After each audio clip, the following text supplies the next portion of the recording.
Condemned: Criminal Origins is one of the first Xbox 360 titles, and it's actually one of the only completely original titles in the launch lineup.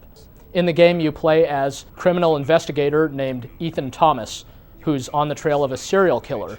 And it's basically this first-person action game in which you maybe descend into madness in this character's weird head, but also just get to beat the living daylights out of a whole bunch of really crazy, insane lunatics who are trying to do the same to you. This game has some of the most vicious, most amazing-looking hand-to-hand first-person combat that you'll ever have seen in a game. And this is what Condemned does extremely well. It's just too bad that the rest of the game doesn't exactly follow up. This game really feels kind of like a one-trick pony, but man, it's a really cool trick. You come in as you explore these different rundown, or shall we say condemned, environments that are all really dark and gritty and filthy looking.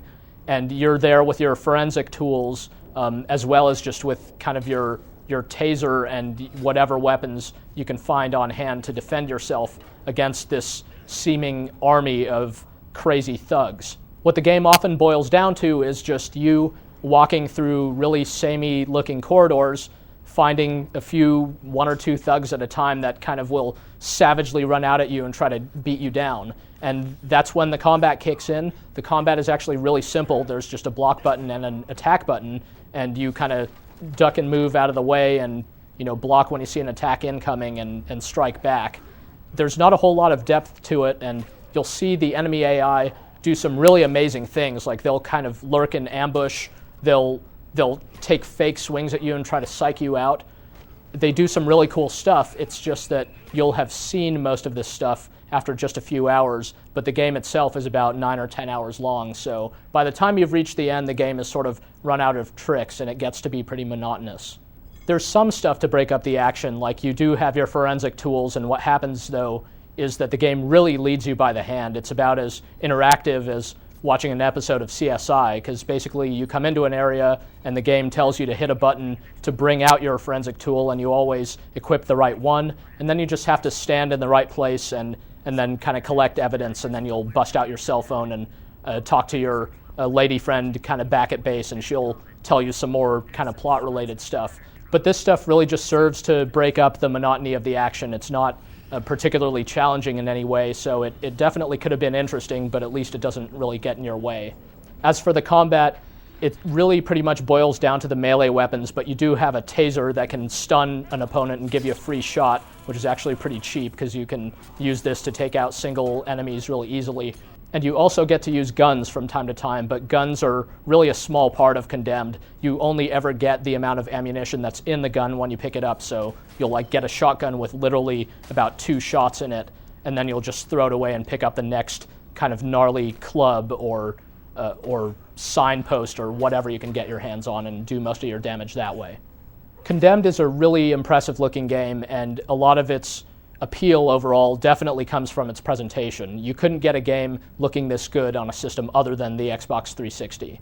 With that said, the graphics definitely have some problems. On the one hand, you'll see some incredible looking animations. It's just some really shocking stuff. You've never seen enemies in games do some of this kind of stuff before. They just seem so incredibly enraged, and they also just seem totally crazy, and that's definitely what the game is going for.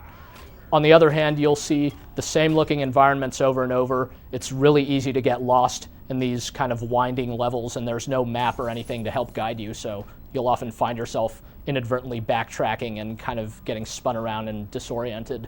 And the environments are also just incredibly dark. Obviously, that's what the game is going for. You're there kind of in pitch blackness with only your flashlight, but unless you artificially crank up the brightness on your screen, you're pretty much only going to see barely what's being illuminated by your flashlight, and after a while, that gets to be pretty dreary. Really, the issue with the graphics, if there is one, is that there's so little contrast in the types of environments you'll visit. You'll wish that there was just more stuff that kind of threw you for a loop instead of just one similar-looking corridor after another. The audio really helps sell the whole experience, on the other hand. There isn't a whole lot of music, and the voice acting is good, but there isn't that much of it. But what's really impressive about the sound is just the sound of things hitting other things. You haven't heard such kind of sickening, realistic sounding fighting moves in this type of game before. It really is about as close as you want to get to someone hitting you in the face with a crowbar and things like that. Condemned really does not hold back on the presentation of its graphic violence. Condemned is just one of those games where it has just so much potential to it. There are so many cool things that are absolutely worth experiencing, but you can't really consider it that great of a game because there's just such clear-cut room for improvement. You really get the sense that the guys working on this game who recently they just put out Fear, which is an amazing game with sort of a similarly dark and morbid atmosphere. But in Condemned's case, it really just focuses on getting this one thing right, the act of hitting people with clubs. And it does that extremely well and tries to kind of drag it out for a long game and doesn't really carry its steam the whole way through and doesn't really fulfill a lot of the potential of its storyline. So I don't know, man. It just kind of makes me crazy to think about, and makes me just want to hit something, man. I mean.